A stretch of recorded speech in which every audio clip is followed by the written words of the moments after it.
This is the Mobile Tech Podcast, brought to you by worldpodcasts.com. Now here's your host, Tech Girl, Miriam Joire. Hi, and welcome to the Mobile Tech Podcast. I'm your host, Miriam Joire, and today is Wednesday, October 18th, 2017. My guest is Anshel Sag. Hi, Anshel. How are you? Hi, I'm doing pretty good. Tell us a little bit what you do. I'm a analyst who covers the mobile space. I also cover AR, VR, and other types of client technologies, and sometimes wireless too. What's the company you work for? I work for Moor Insights and Strategies. That's right, Moor Insights. So, Anshel and I know each other for a long time now. We run into each other at all these different conferences and meet and press things and analyst things. And Anshel has a lot of phones. I want to at some point talk about your essential phone experience a little bit too, maybe. But we have a special guest that's going to be coming and joining us halfway through the podcast at some point. We're in Hong Kong today at the Qualcomm 5G Summit. No, 4G 5G Summit? Yeah, 4G, 5G. Yeah, so this is all about, the future of wireless tech, basically, how we're going to get these millions of devices online with blazing speeds and low latency and blah, blah, blah, pie in the sky. But it is cool, right? I mean, this is the kind of stuff that we were dreaming of 4G, 10 years ago, and here we are, right? Yeah, I mean, it's funny because 5G is supposed to bring the things that we thought 4G was going to bring, and 4G was supposed to bring the things that we thought 3G was going to bring, so it's a continuing chase of the dream. Yeah, basically. So the reason why this thing is because there's also some Snapdragon news, and obviously my focus is on mobile devices, meaning wearables and phones and all that. So we have a bunch of phones to talk about. Let's start with those, and then when our guest comes, we'll take a break and talk about some more Qualcomm specific things, maybe. Pixel 2 and Pixel 2 XL. The reviews came out about 12 hours ago. Well, a bit more than that now.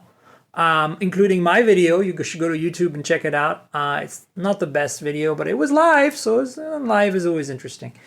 What's your take on the Pixel 2, Pixel 2 XL?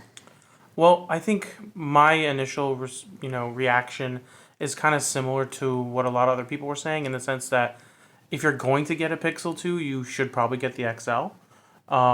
But that also depends on whether or not you think the display is a deal breaker. Yeah, do you think the display story's not being overblown? I think it has a little bit. I mean, when it comes to smartphone reviews in general, there are some people who just really, really care a lot about the display, and for them it's a deal breaker. But for other people, if it's good enough and it doesn't look horrible, they're happy with it. So I think that if the display is a deal breaker for you, I have a feeling that some people may, consider the XL2s or 2XL's display, kind of muted or not vibrant enough. But I personally don't think it's that big of a deal. Yeah, I mean, you've seen it. Mine is set to vibrant, which is a slightly exaggerated color gamut, which I personally feel looks right. I think that the default setting is a bit dull looking. And I think that, you compare it to a Galaxy, of course, the Galaxy is going to pop even more. But that's right. Samsung's thing, right? Yeah, and I mean, Samsung overdoes it too. So, they want to show off and prove that they can do more than anybody else can. And they have every right to. But, I mean, generally speaking, the reactions I've seen and the impressions I have from what I've seen is that the Pixel 2 is a solid phone almost in every possible way. And it's probably going to be the phone that I recommend people get when they look to buy a new Android phone. Because, I mean, it's really hard to beat the stock Google experience in terms of stability and speed. Yeah. Well, how do you feel? You said you think most people are going to go for the Pixel 2 XL. What about the Pixel 2, though? I mean, I think for people like small phones, this is probably the smallest Snapdragon 835 phone on the market today. Yeah, I think, the XL is kind of the phone that a lot of people who would otherwise consider, an S8 Plus or a V30 or something that's a larger phone with a larger display. But if you're not into larger displays, the regular Pixel 2 is absolutely that alternative option that I think a lot of people will go for, especially when you consider that it's also considerably cheaper. And I have friends who went out and bought regular Pixel 2s as opposed to the XL because they didn't think that the price premium that you pay for the XL was worth it. They just thought that, you get the same camera, you get the same processor, so why should you pay so much more just for the display? Yeah, I think, that's obviously a choice. I think let's go through the differences real quick. So the only really big differences between the two phones are the displays and the batteries, right? The display on the Pixel 2 is 5 inches, it's 16:9, it's AMOLED, so it's a traditional aspect ratio, which I think is a bit of a bummer, gives you a lot of bezel, and you get a phone that's kind of big for its screen size. And it feels a little dated. It's still a phone, yeah. It's still a phone that's small, today's standards, but you still get the screen to body ratio is a little skewed. And to today's standard, it seems a little antiquated. The 2XL has a 6-inch display. It's a Quad HD Plus, so it's a ultra wide 18:9 aspect ratio, essentially 2 to 1. And it has a little deeper color gamut, I think. Yeah, Just it does. Slightly. On paper, it's technically slightly better. Yeah. It's a plastic AMOLED panel from LG. It's the same display that's on the V30, which has been subject to some blotchiness on some of the pre-production V30s. But I'll be frank, I haven't seen a production V30 or a Pixel 2 XL either at Google's launch event or my own review units or other people's review units that have any blotchiness. So I think we're safe on that. That's good. And it's been an issue in the past. The LG Flex 2 or 2 Flex I remember that. had Flex 2, I think, had a plastic AMOLED curved screen, slightly curved. I remember that. And it had blotchiness on the production model. I didn't have it for very long. So It was disappointing. Yeah, so that's the main differences. Am I forgetting anything about the differences? The battery's 2,700 milliamp hour on the Pixel 2, 3,520, I believe, on the Pixel 2 XL. The Pixel 2 XL is going to give you a better run for your money in terms of battery life. But my tests so far show that the Pixel 2 can hold a good day, and the Pixel 2 XL can probably go a day and a half, actually, of heavy use. Yeah, and that's kind of expected, right? Yeah, it's good, but it seems to be in line with what we're seeing from all the current flagships. Yeah. So to me, I want to talk about two things that are one thing that is really awesome about the Pixel 2 and Pixel 2 XL, and one thing that's kind of really disappointing about them. Okay. The one thing I love about it, obviously, is the camera. Right. And the camera experience. What is your take on what Google's doing here with the camera? Well, I think it's an evolution of what they started with the first Pixel. I think that they're continuing to add more capabilities and refine what they did with the original Pixel. I think that they've cleaned up a lot of the noise even further than they did before. And I think a lot of people are pretty impressed with the bokeh feature that they have. And the fact that it's not, first of all, it doesn't require dual camera. Yeah. And that it works on the front-facing camera and the main camera. Yeah. So you don't have to turn the thing around. And it doesn't just do portraits, which, it's not just optimized for portraits. You can actually take photos of objects and get the bokeh effect, which is really quite impressive. For the rear camera, it does use the dual pixel autofocus feature as access to depth information to get slightly more accurate depth map. I don't really know how it does it on the front. It's probably purely based on the machine learning at that point. And so that's the big deal about this camera is I think that Google has shown that computational photography really matters. The Pixel last year could do some really amazing things in low light by stacking photos and mosaicing photos and taking bits and pieces of these various photos and removing blur. It did okay without OIS because of computational photography. So now the Pixel 2s have OIS. Both of them have a faster lens, f/1.8 versus f/2.0 on the old ones, which means they're better in low light by default. And sharper. But what I'm seeing is a lot of detail, a lot of dynamic range prowess from the Pixel 2 that I haven't seen on any other phone. And the portrait feature is cool. It works well, but that's not really what blows my mind is how good it is at just taking photos when you mash the camera button. And I'll be honest with you, just looking at some of the samples that I've seen people taking, the photos look more lifelike. Correct. I don't know how to describe it. I've been doing photography since I was 13, but they genuinely it just feels more lifelike. I can't really think of a more... Feels real. Yeah, I can't think of a technical explanation, but it just people look more lifelike when you take photos of them. Yeah, it's very impressive. And it's kind of blowing my mind in low light right now. So I'm really happy. I've only really had the phone for like 4 or 5 days, and because I was traveling, I've really only used it for 2. So I've got maybe 12, 20 pictures on my phone. I'm still working to get a lot more. So, stay tuned. I think next week's podcast, I'll have a lot more to say about what my, camera impressions are. The other thing that I think is cool about the camera is, it just seems like a better sensor potentially as well, slightly. Of course, you had dual pixel, so I'm sure it's different. Last year's didn't. Right. And I feel that, it's, as I said, noise is a little better. Like you mentioned that too. So yeah, I mean, so far I would say that all the high-end camera phones, iPhone 8, Note 8, V30, S8, Galaxy S8, are top-notch contenders in the camera space today. You can't launch a flagship and not have a decent camera, and we can talk about essential, right, in a minute. But I think what I'm trying to get to is that the others had kind of caught up with the Pixel in many ways. Right, I agree with that. And I think that the Pixel 2s are kind of giving us, like, if we were at 10, now we're at 11 or 12. They've knocked the goalposts further. Exactly. And now the industry has to catch up with that. And that is not a hardware thing or even a firmware thing. At this point, it's becoming a computational software thing. And it's funny because I remember when the Pixel first came out, people were like itching to get access to the camera app so they could try and see how it performs on their phone. Yeah, and there's an entire bunch of APKs optimized for different phones that you can find on the internets out there, yeah. Yeah, there's a lot of people who really want to get access to it if they don't have a Pixel. Yeah, so I mean, camera story on the Pixel 2s is outstanding, I would say, at this point. Mm-hmm. The big disappointment, since I mentioned there was a downside to the Pixel, to me at least, it might not be an issue for a lot of you, is the lack of headphone jack.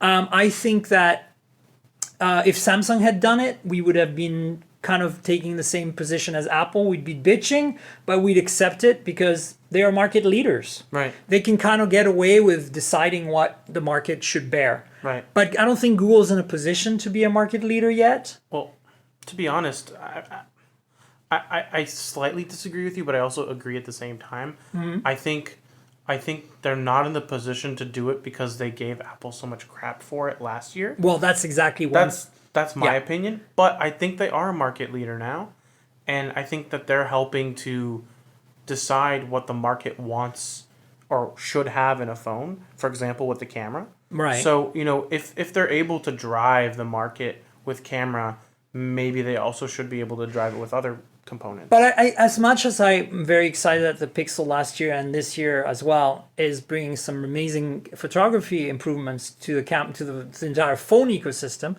I still don't feel like they're selling phones. Like, the numbers really aren't there for them to be a market leader. Like, right. Google itself is a market leader because of its services. So I'm saying, to me, like, if I was the underdog, if I was trying to make the Pixel brand a thing, I think removing the headphone jack was too early. It will eventually happen on all phones, right? But at this point, I feel like they could have... Because, everybody's saying this in the review. Dieter said that on his Verge review. He's like, if this thing had a headphone jack, that's it. We would probably say this is the absolute best phone we've ever played with. Which is silly, because I genuinely don't understand why they need to remove it, right? There's design elements that could probably require that, but it doesn't seem like it was necessary this time. But the way I look at it is the Pixel's a good phone, but some people just don't really care that much about headphone jacks anymore. And that's fine. And I think, if you have a headphone jack, you don't have to use it, but there are people who want to have it, and I understand if you have a headphone jack, you don't want to use a dongle. I had an iPhone 7 Plus. I used the dongle once, and I almost lost it. And it's kind of flimsy, and it's a bad user experience. That's what I'm saying. It's like, look, I understand there are benefits to dropping it. Like, you get a little bit more space. I don't buy the water resistance argument. But the space argument I do buy. And I do think that, yes, eventually we're going towards a wireless world. The problem is that There are no wireless headphones or earbuds or in-ear monitors today that rival anything remotely close to good old analog you plug into a jack type of products. So if you enjoy music as much as I do, and you're a bit of an audiophile or just like music, like you're a musician or whatever, it's about sound quality and that you can't get on wireless quite yet, and you don't, and choice, which you can't get on wireless quite yet, and ubiquity. And to me, ubiquity is actually probably the one people talk about the least. But you go to like travel in Morocco or something, and you hire a car for the day, and you want to listen to tunes, and the driver is totally accommodating, but they have a head unit with an aux in, and that's all they have. Now you have to have an adapter and a cord. Like he probably has a cord. Right, but you need the adapter. But the adapter, and that's what I'm talking about. It's that you can plug anything into 3.5 millimeter and it works. Because it's been around forever. But I will tell you, a lot of people don't know this, but the Pixel 2 does have aptX HD. It does. So, and I don't know if you've ever used it with an aptX HD headphones like the Sennheisers. It sounds quite good. So sorry to interrupt you, Anshel, but our special guest is here. We have Don McGuire with us of Qualcomm. Hey, great to see you again, Miriam. Yeah, I kind of hinted. And you as well, Anshel. I hinted that we were talking about Qualcomm stuff today a little bit more. So so I wanted to we just talked about the Pixel 2 and Pixel 2 XL. We're kind of in the middle of that conversation. Okay. And we feel it kind of culminates into like a series of 835 flagships. I don't know if we're going to see more this year. Probably not that many, but I think the Xiaomi, which just announced like last week, Mate 6, or it's announcing now, is probably the last flagship you'll see this year. Yeah. So basically, my take is that it's kind of like culminating the 835 story in a way for the year, right? I mean, there might be more, but I think for a North American-centric or Western-centric audience, the Pixel 2 is definitely, So we were talking about the camera, and we're talking about the lack of headphone jacks, which are like the pros and the cons, I think, of the whole thing. Right. We haven't talked about the chipset and stuff, and I kind of wanted to get your take a little bit on, how you feel the 835 story has been, because we've seen some phenomenal devices with that chipset. Yeah, I think we've been really pleased. Obviously, because we moved to a new process node, there's a lot that comes along with that, right? And so the ramp was slower than obviously we wanted it to be because of that transition, which is always hard. But since we kind of got over those initial humps in the first couple quarters, we've seen phenomenal growth in a number of devices launched, OEMs committing to build flagship devices on 835, and then the feature set adoption by most of the OEMs to take full advantage of what the 835 platform has to offer, and that's one of the things I think we're excited about. Devices like the LG V30, right, and these other sort of just really great devices, right, that are taking advantage of the Note 8 as well. Taking advantage of the full capabilities of 835, that's what we're really, I think, exciting about, and we've seen that kind of ramp continue to grow throughout the course of this year. So, we're very pleased. For sure. What can you tell us about the partnership with Google working on this product? Were you more involved with LG and HTC, who are the manufacturers of these two phones, or were you directly working with Google and they were asking you, to unleash some magic that you maybe had in your back pocket for the imaging or stuff like that? So every OEM focuses on different things, right? Because they're trying to differentiate, and it's hard. It is difficult across the Android ecosystem to differentiate across flagship devices. But so from a Google-specific perspective, working with the Pixel team directly, who then in turn, works with HTC or LG in the background. The good news is we also work with HTC and LG on their own devices. So it's sort of a triangulation. And so everybody's familiar with the platform. Everybody knows about the feature sets. And all that collective knowledge is brought to bear. But from a direct relationship perspective, obviously it's working with the Pixel team on where they want to drive differentiation, where they want to bring their quote-unquote special sauce to the table that makes pixel, right? And so their focus on camera, for example, is one of the areas. And we helped obviously with our ISP, our Spectra ISP, and some of the other things that we include on the 835 platform that they were able to leverage, which we were excited about. And then even HTC on their own flagship devices also leveraged to get a very high score, right, from a camera perspective. So I think what's interesting is that the Pixel team, if you look at how they launched Pixel 2, they obviously have their own differentiating features, but they also adopted some of the features that HTC had announced and launched in the U11 earlier, like the squeezability, right? Right. That's very different. Yeah. And from a marketing perspective, Google obviously has a lot of cachet, and so more people probably are aware of that feature now than when HTC launched it, because HTC's marketing isn't quite as global, universal, and is big, and they don't have a big Google logo on it. So they're a little bit disadvantaged there. But this cross sort of pollination of feature sets between the Google team and their providers or their suppliers on the OEM side, or these are OEMs that are really acting as ODMs for Google, has been quite interesting. And now with the acquisition of the HTC technical resources that Google has acquired, what we see is Google really trying to scale, right, and really grow beyond the one market, one operator, kind of one channel sort of play, which is what they've been in. And we know they've tried this a couple different times, right? So we'll see where it goes from here. But overall, great, excited about the device. They put their Google-ness on it, which which they tend to do, and so we're looking forward to seeing how it progresses. Two OEMs though, outside of Pixel 2, if that's okay. Yeah. That I really want to talk about for a second because it's an interesting conversation. One is OnePlus. Right. I think OnePlus has done a fantastic job with their flagship device. I've had a hard time putting mine down. Yeah. It's a solid phone. They've got this great cult following. They've got this great way they launch their devices. And they've really leveraged the 835 platform, again, to its fullest. And if like our entire China team uses that device, like they're, so it's they love it, right? So it's they've got this great following in China, this great following in India, and this great following in Europe, and now even in the U.S. Yeah, I think that they've done a great job of being sort of this under the radar, sort of cult classic sort of OEM, which I think is fantastic. And then Essential, actually they're a little bit of an enigma, right? I think there were big expectations because of Andy and where he came from. But I think with the Essential device, it's still kind of TBD about how that sort of thing, how that's all going to play out. They did leverage a fair amount of the platform. I think there were some things that we asked them, we encouraged them to actually adopt and incorporate that they didn't, because they wanted to get out really, really thin with their device, and they definitely accomplished that. But then now I think they're going to learn what those trade-offs, are all about.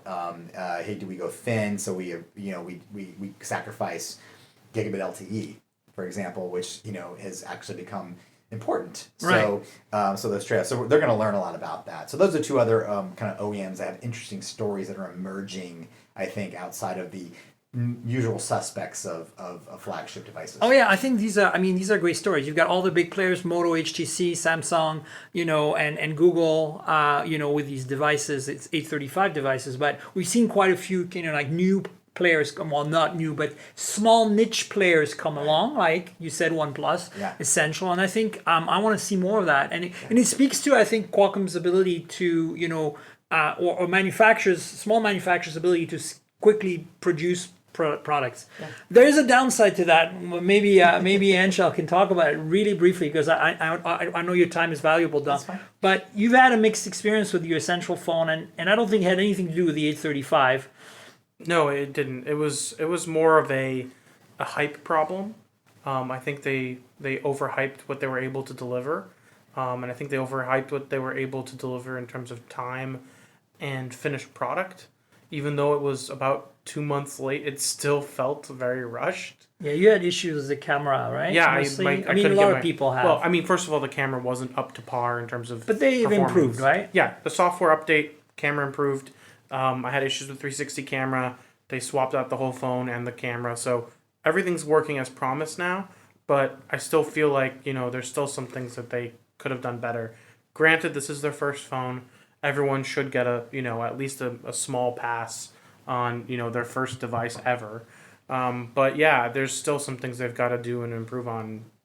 Granted, it is their first phone. I mean, making hardware is hard, and making phones is even harder because it's such a crowded segment, especially in the high end. The expectations are super high now. I mean, and of course, when you're a niche player, that's why I think OnePlus's story speaks for itself. They've delivered a pretty solid product at an amazingly great value, right?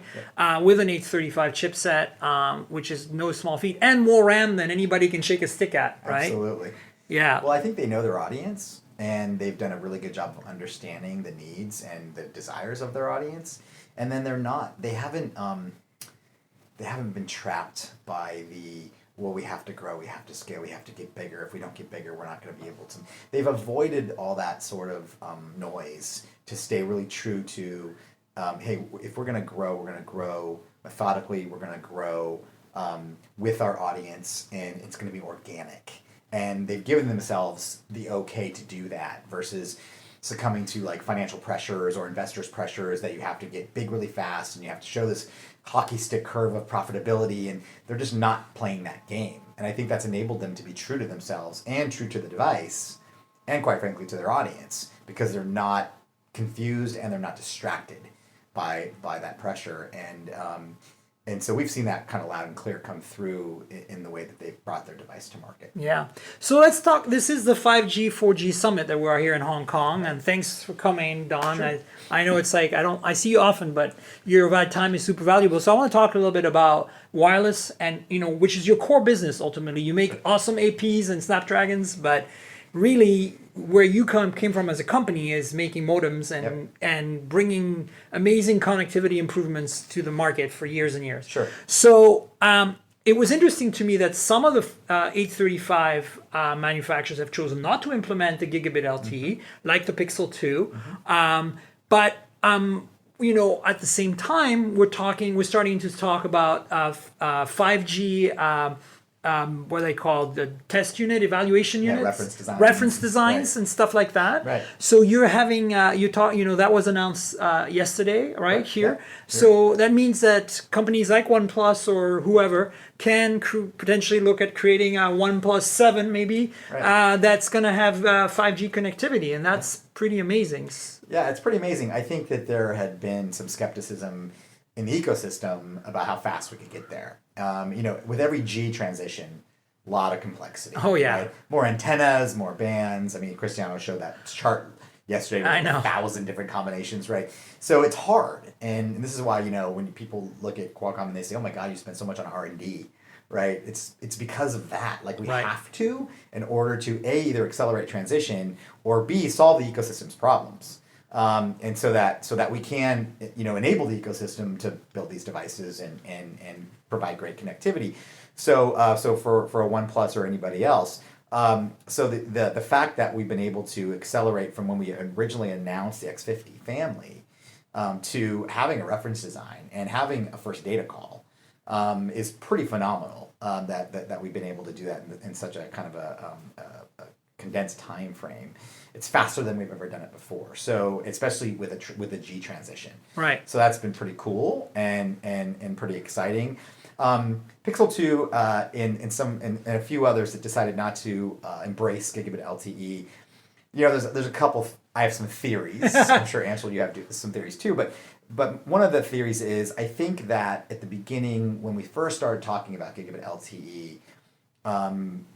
There's just this usual skepticism. Why do we need it? Why do we need gigabit speeds? It's not really. And then, it's going to take operators years to implement it across their networks. All those naysayers and all that noise comes out first. Then we do our Telstra event in Australia, and it becomes real. Right. And then everyone's like, oh my gosh, it's real. And then the operator community wakes up, right? And then what we like to say the arms race to gigabit LTE began in Sydney, think you were there, right? I was there. I remember that. And so that was the shot that rang around the world, right? Was that event, and then all of a sudden you see these, we're getting phone calls, and these operators are committing to trials and deployments, and by the end of the year, I'm going to have all of London covered. And so this arms race started, which we were excited about because we believe that it is important, because talking about 5G, it is the path to 5G. You can't just say, I'm going to do 5G and not have any of the backward compatibility that you need, in the ecosystem, right? So, or on the network, quite frankly. So we're excited about the adoption, but I think some of the OEMs were kind of caught in this, well, do we really need to do it? They kind of believe some of the early noise, and maybe they had to make their decision before the arms race started, so they kind of missed an inflection point. So it's like, damn. There's a right? cutoff date. There's a cutoff date, so they couldn't go back and implement the extra antennas or whatever it was to make it happen. And then some of them just, quite frankly, made trade-off decisions, like Essential. Like, hey, we want it thin, it's got to be thin, we can't do that if we're going to do 4x4 MIMO or whatever. So, and again, trade-offs. It's their device, they gotta make their decisions. The great irony of the Pixel situation is right now, Gigabit LTE is only available on Android. Yeah. Yeah. But except for I know. the actual Google device. Yeah. So that is the great irony of it. And it's like not even that it's not gigabit, it's almost gigabit. It's almost. 800. It's all, Yeah, so yeah. just do the extra thing, right? It hurts. It does hurt. And again, that's, it's an inflection, it's a timing, it's a, what are you going to place your bets on? And we get that. And I mean, I think Google now understands, the Pixel team, and teams inside of companies don't necessarily talk to each other, but I think the Google Pixel team now understands that probably was something that they should have just done. Right? Next year. And I'll be honest with you, I didn't even think about this. I didn't even think about this until recently, but don't the V30 and the HTC 11 both have gigabit? Both have gigabit. So both HTC and LG have it. Yeah. Or both the ODMs for Pixel. Yeah. But the Pixel doesn't have it. Yeah. Well, I do think there's potentially a packaging issue here, because the reality is this, and this is, I think, what vexes some people, like looking at the reviews of the Pixel, other than the headphone jack, which is everybody's upset about. The display on the Pixel 2 XL is there's some issues of people finding that it's not quite as good as they expect for the price. And I think for the price is the key word here, because for the price, you can get a V30 or U11 that has gigabit, and so packaging and antenna-wise, it's feasible. I get the feeling that Google's trying to make these phones affordable to manufacture, to potentially get a slightly bigger profit margin, to show that they can actually have a business case here. Possibly. And that's because, to me, that's the only thing I can think of here, other than you said inflection point, they missed the inflection point. It's potentially a financial decision, like, let's minimize the complexity of the antenna design, so we don't have to deal with gigabit at this point, because we don't feel it matters until next year. We'll have the phone with it. Yeah. But I want to talk briefly. A little bit of a mystery. There's a couple more things I want to talk with you about, Don, before I know you have to run, and that's AI and this whole trend towards machine learning and neural network computing. Yep. And then I want to talk to you about, I want you to pimp, because this is what you need to be able to do, is the Snapdragon 636 that was just announced. Right. Because the mid-range is a huge part of the market, right? Absolutely. So tell us what your thoughts are, and this will segue with our conversation around the Mate 10. As you know, Huawei, big company, makes their own chips. Kirin 970 was the first phone with that product was announced on 24 hours before the Pixel 2. I had my own video and stuff about it. Very nice phone, etc. But their big thing is they're kind of trying to do the AI thing for imaging, but they obviously don't have the data set that Google has. Right. But they have implemented what they call an NPU, right? A neural network processing unit in their Kirin chip. Yeah. So I know you guys have a different strategy, and I wanted you talked about that, because I think that there is not a clear understanding out there, either from my tech audience that's listening to this podcast, but in general about the public, about the importance of AI for XR, AR, VR, and for everything, camera, all that. Yeah. And people might be asking themselves, well, where's Qualcomm in all this? And so I think you guys have an interesting solution. So talk about that. Yeah, it's a great question. So first on the Kirin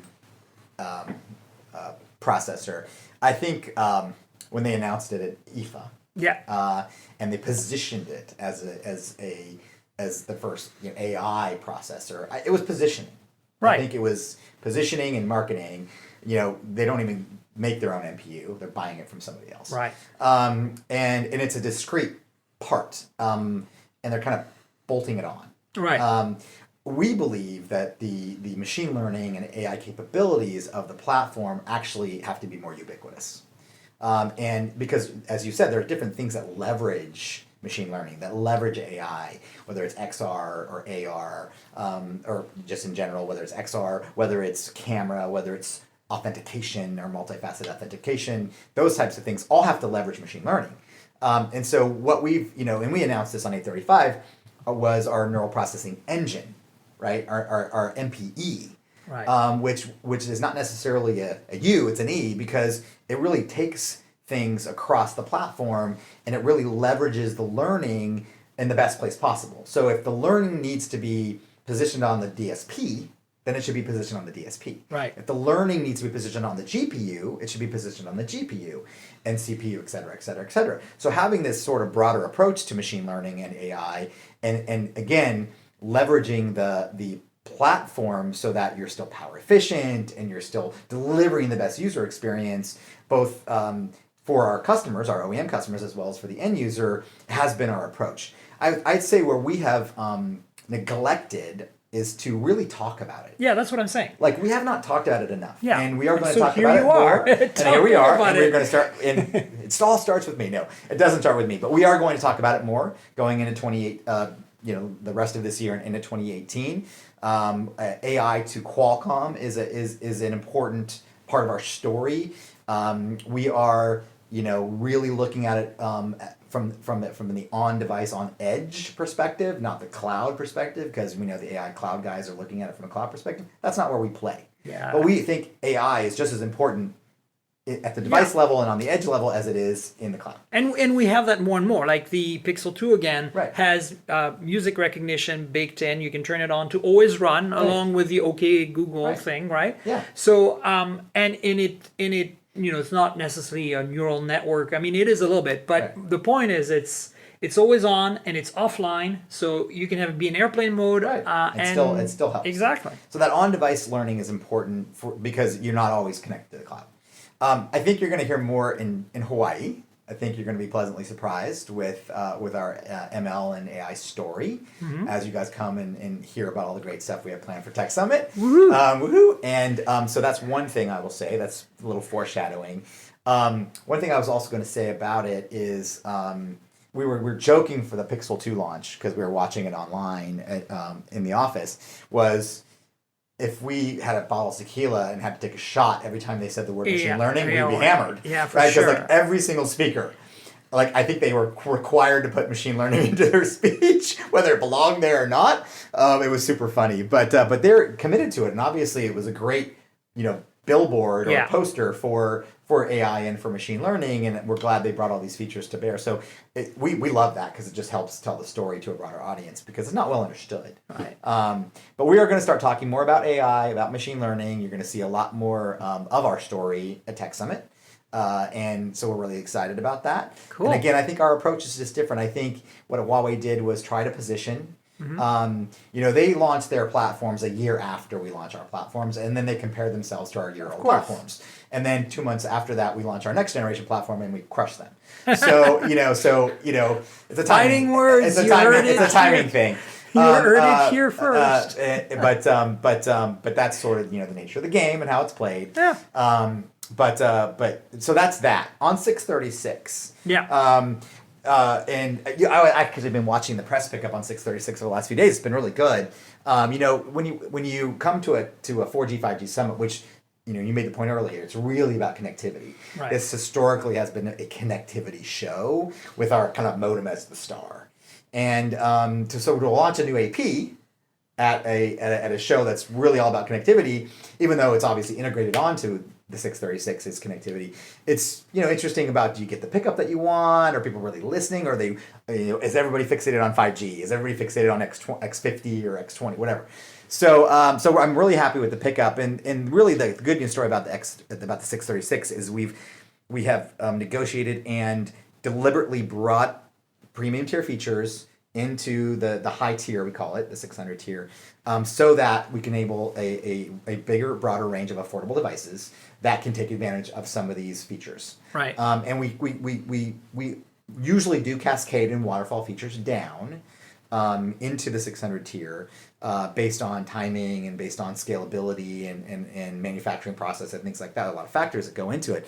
But we're really pleased with that the market is, the message recall has been what we wanted it to be on the 636. We're really allowing the OEMs who create devices in this category to take those devices to the next level and provide higher tier experiences, more premium experiences, but at this tier, while still keeping the premium tier separate. It's always a delicate balancing act. How fast do you waterfall versus how slow do you waterfall? But we think we've got a good cadence there. So we're excited about what the 636 brings to the ecosystem and to OEMs who build on the high tier. Do you want to quickly Especially in China. Do you want to quickly tell the audience, in a nutshell, versus the previous 600 series, the 625 and the 630? Right. What's different? What's especially in the connectivity realm? Yeah. So obviously the X16 modem and the connectivity piece for the 636 is super important. Right. The in-camera improvements that we've made, and just dialing up the different parts of the platform to make them that much better. Right. And the it's in some ways it's incremental. In some ways, people are like, oh, I didn't expect that to come into the high tier, at least so fast. Right. So we had a little bit of that, and we had a little bit of, oh yeah, that's a nice improvement, right? Over 625 or whatever. And the high tier is tough because if you look at tiering, whether it's silicon tiering or whether it's tiering of devices, you've got your premium tier, you've got your value tier, you've got your mid tier. And the high tier is always this like sort of slicing and dicing of how it can, sweet spotting and everything. And sometimes it goes away and disappears. Sometimes it gets cannibalized by other tiers. So it's one of those really kind of nuanced places to play that we have to really pay a lot of attention to and kind of be thoughtful about so that we're not cannibalizing and tipping things in the wrong direction for ourselves, but also just for the ecosystem. And then the OEMs are like, well, we don't really want this. We'll step up, or we'll step down. Yeah. So it's a delicate balancing act. But so far, again, and again, we don't do these things just on our own. We talk to every OEM as we're developing these roadmaps and saying, well, what do you want in this next generation, right? What would be helpul to you to make you sell better and be able to get what you want out of it. For me, it's exciting simply because the 625 was it created such a family of great products, right? Because of the partner around battery life, right? Mm-hmm. And the features were scaled down, but not neglected, as it were, right? So that's why I was like, oh, okay. So, and the 630 kind of continued in that direction, and I think the 636 will as well. Yeah. Anshel, how do you feel about this stuff? Well, I've been really impressed with the 600 series tier because I remember one of the first 600 series tier phones was the Xiaomi Redmi Note 3, and that thing blew me away in terms of battery life. I remember running a battery life benchmark on it, and I had to rethink the way I was benchmarking it because it ran so long. And I mean, when it comes to people who care about battery life, it's the perfect tier. Yeah. It really is, especially when they build the right battery around it, the right display. Yeah. And we like to say, battery life's not sexy, but it's super important. Right, and it's a lot of people think it's a pretty key feature, and I think that there's an entire market of devices built around long battery life, right? Yeah. So I mean, I think it's a pretty reasonable thing. Yeah. Absolutely.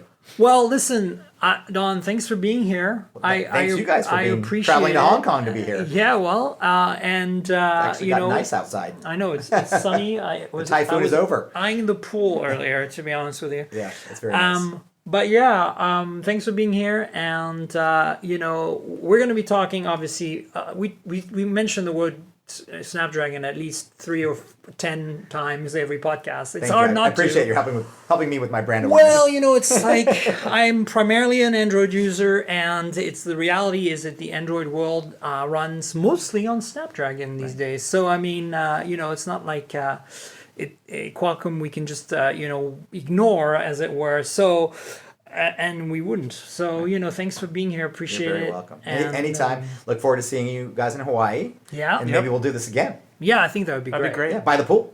A little too loud. Yeah, I was gonna say, it might be a little bit too noisy. Yeah, exactly. Exactly. All right. Thanks very much. Yeah, thanks, Don.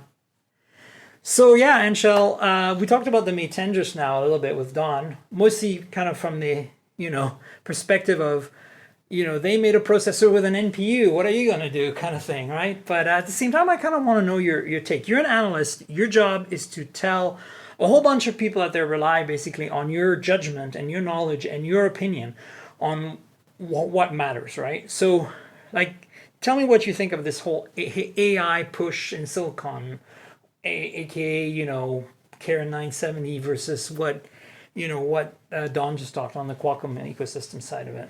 So I think there's multiple camps when it comes to AI and machine learning. I think that when you look at the place where we're at right now when it comes to AI and machine learning, a lot of things are still being learned. There's no right answer right now. Yeah, first of all, there's no right answer, but also I feel like there's still a lot to be learned in terms of how to, write the right algorithms, what kind of data sets are necessary, how much processing gets done on the device, how much gets done in the cloud, how much compute do you need on the device, how much should you rely on the data center. And the issue I see is if companies, come to market too early with an NPU, they risk having fixed function hardware that doesn't match the algorithms that are actually running on the devices.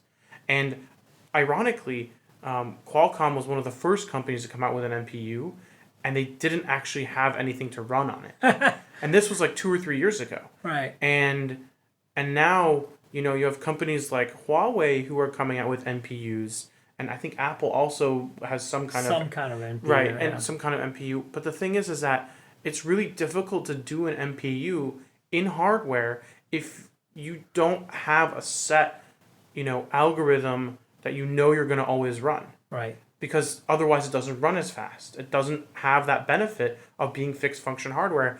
And that's why you're seeing companies like Qualcomm who are doing this multi-processor approach where they find the right processor for the AI ML workload and send it to there, or they run it on multiple processors at the same time.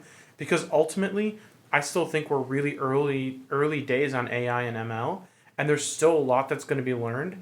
And I think they're taking a more cautious approach because they were so aggressive initially with their NPU that ended up not getting implemented in anything.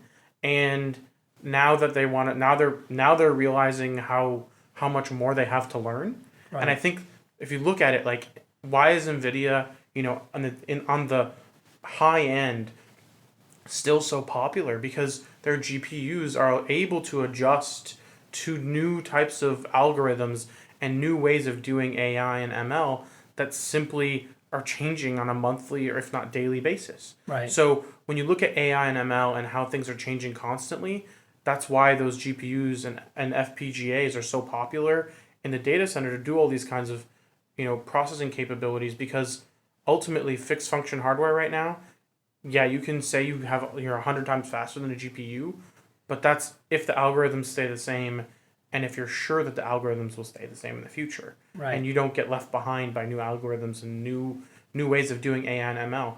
And that's the thing.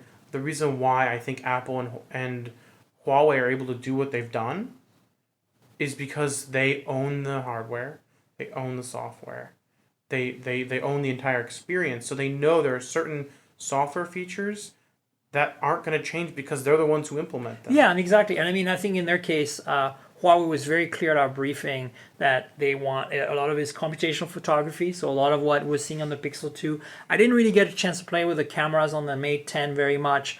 But, they really pushed that just like Google really pushed it. But I have a gut feeling that Google's access to a much larger data set through, their search and the photos and all the other stuff they have, it's probably going to be a better experience or a better end result. But I think that at the same time, Huawei, they talked about, optimizing the performance of the phones to stay fast over the 18-month or so that they want to support them, basically. And that matters because, phones slow down over time a little bit, especially the file system. And in the past, Huawei has implemented features like their own custom file system and stuff to improve that. Right. But I think a lot of it is based around machine learning how the phone is being used to optimize the storage management. And I think their NPU is in part helping with that. So that's kind of my gut feeling about it. Yeah, and I think that, like, also I think I don't want to be that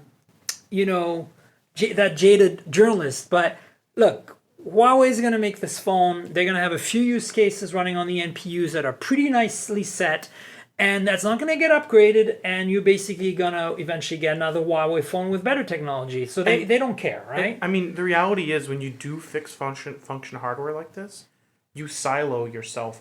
You freeze that feature set. Yeah. Because if your algorithms change or the way you implement them, unless you're really clever with the way you do your NPU, you're probably not going to make a huge difference. Right. So you have to, you kind of freeze yourself in that time frame, and that's why I think you're right that we'll probably see a new NPU with the next generation of whatever software they choose to employ. But because Huawei kind of does that Apple ecosystem thing where they own all these different applications and all these different features, they have that ability to kind of build in this fixed function hardware where it might not make sense for an LG or a Samsung. I mean, maybe a Samsung, but it's questionable, right? Because the applications have to know how to utilize that. And right now, Android doesn't really have any capability that we know of that would, make use of an NPU at this moment. No, I mean, they have TensorFlow, right? Right. And that is still kind of in its infancy. Right, and I don't see TensorFlow going into... That's right, TensorFlow. TensorFlow going into a phone, right now. But it's possible it could go in the future. But that's because, Google has spent so much time perfecting the hardware and building an ecosystem around their own AI and ML capabilities. Right. And I think this is just, what we're going to see is just a continuation of, a lot of attempts to do AI and ML that are flexible to the changing atmosphere, because things change so quickly that it's really hard for me to think about someone going out of their way and doing an NPU unless they can get the entire ecosystem to adopt it with them. Right. And a company like Qualcomm could do that in the future, but right now they're just doing it through their GPU, CPU, DSP, the Symphony. No, I think it's a very viable solution for now. I think both, as you said, both have their advantages and drawbacks, right? Yeah. And I think it's a different approach to a similar problem that is basically part of this, it's very new still, right? I mean, we're still kind of trying to figure out what the best approach is going to be. And the thing is with AI and ML, we've probably got another 10 or 20 years. Oh, yeah. Until we really figure out what it's capable of. Yeah, for sure. The next thing, since we're talking about the Mate 10, I know you didn't get to play with them, but I want to tell everybody real quick that they're both very beautiful phones. There's a Pro and a non-Pro version.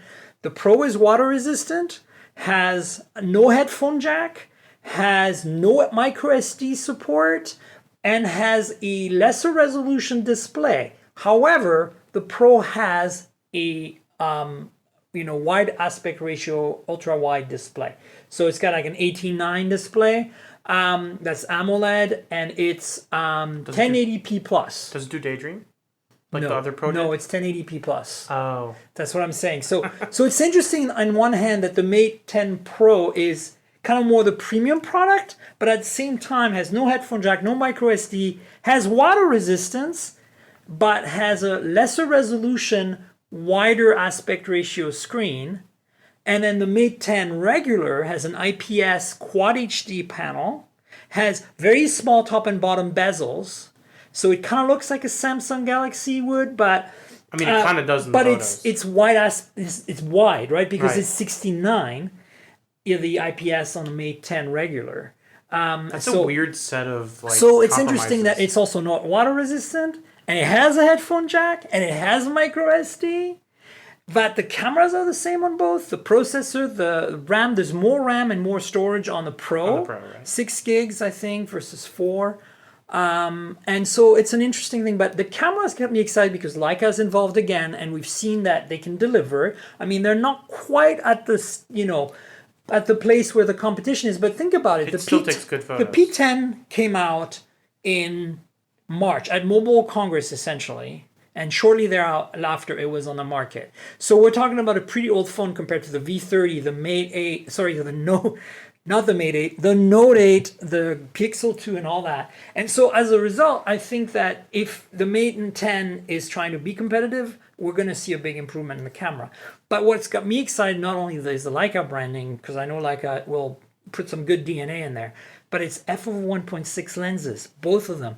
Just like the V30 has on its primary lens. Right. It's the second phone now with such a fast lens system. And, OIS and one monochrome 20 megapixel, one red RGB 12 megapixel. So it should be a pretty potent system.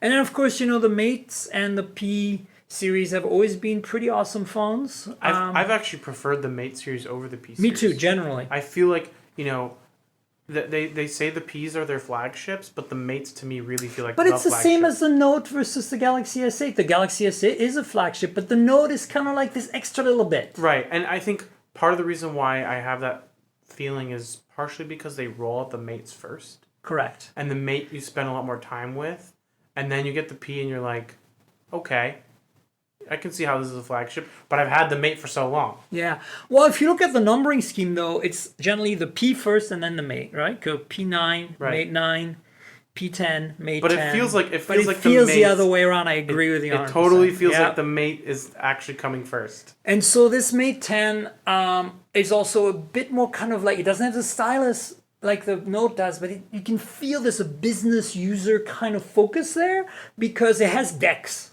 Well, they don't call it that. Yeah, but their own version. But they don't have a dock. You can take any cable that has USB-C to HDMI or USB-C to DisplayPort, and instantly you have a desktop style experience. So you can flip the phone over to that.